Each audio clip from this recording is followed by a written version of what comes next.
You are looking at Julian's pronunciation guide, where we look at how to pronounce better some of the most mispronounced words in the world, like this other curious word. But how do you say what you're looking for today?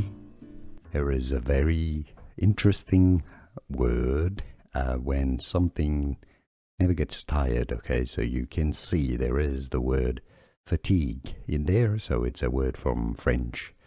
Originally, it's probably why it's a bit complicated. Indefatigability. Indefatigability. Indefatigability. Or in American English, the Americans would say it as indefatigability. Now you know. Here are more videos on how to pronounce more confusing words and names too many mispronounced. Like this video if you found it useful. I appreciate your support. I'll see you soon and thanks for watching.